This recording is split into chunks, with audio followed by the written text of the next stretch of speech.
Hello, I'm Prathyush, and today I want to talk to you about Randeep Hooda's directorial debut, Swatantrya Veer Savarkar.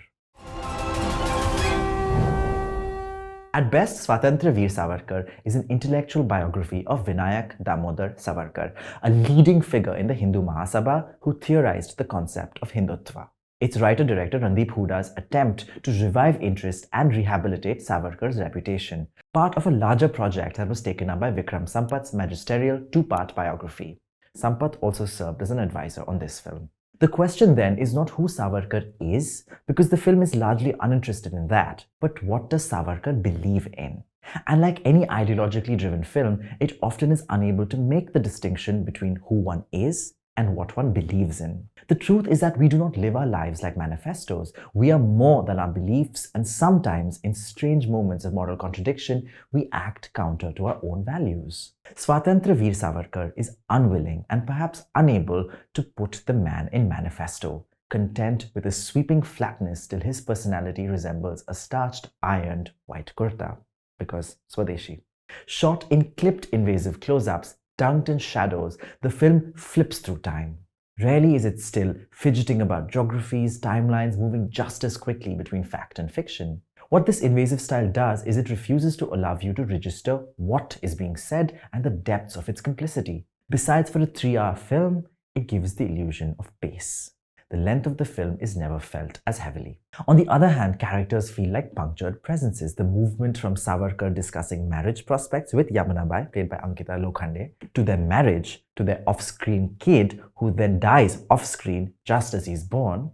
These cuts bear the weight of too many unsaid stories. The frenetic style produces a film that is antiseptic, swirling with text anchored by nothing except devotion. Emotions are earned. A mourning father cannot be sympathized with if we find out that Savarkar had a kid when we find out about that kid's death. The only time the film really rests is when Savarkar is sent to the cellular jail in Kalapani. There might be two reasons for this. For one, the mercy petitions that Savarkar wrote to the colonial powers to be released or transferred to another jail in India has become a site of contestation. The left mock the deferential language he used in the petition, and the right defend this deference as a strategic posture.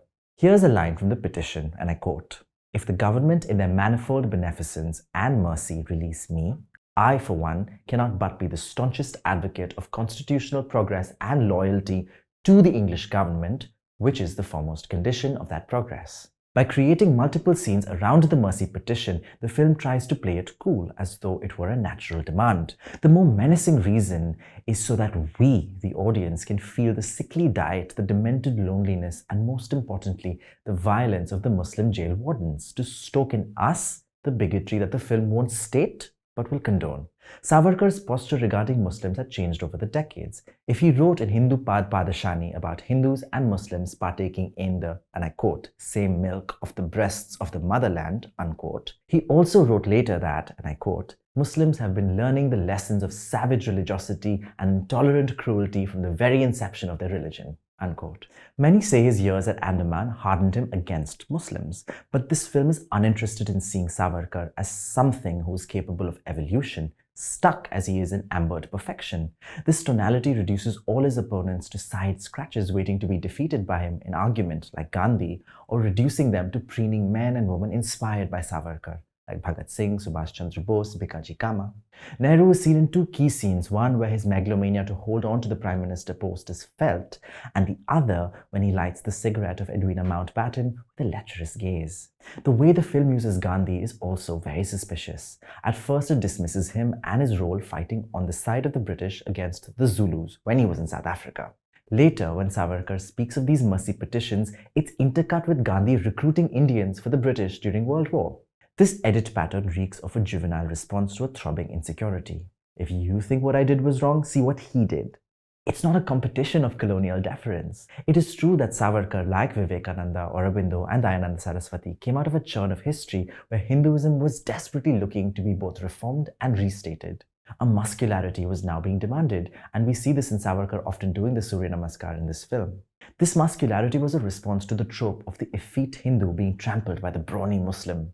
But the thing about forming your opinions as a reaction to something is that when you have been provoked to think, the texture of thought begins to resemble an argument.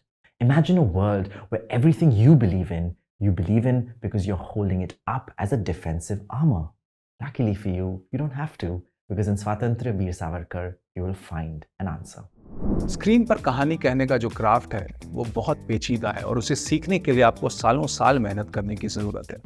आप एक film school जा सकते हैं जहाँ screen writing सिखाई जाती हो, या फिर आप खुद अपने घर पर बैठकर स्क्रीन राइटिंग सीख सकते हैं। तो चलिए शुरू करते हैं स्क्रिप्ट राइटिंग का ये खूबसूरत सा अनूठा सा कोर्स जो फिल्म कंपेनियन क्लासरूम की तरफ से मैं आपके लिए लेकर आया हूँ, ताकि आप जानें, समझें और सीखें कि फिल्म राइटिंग करते कैसे हैं।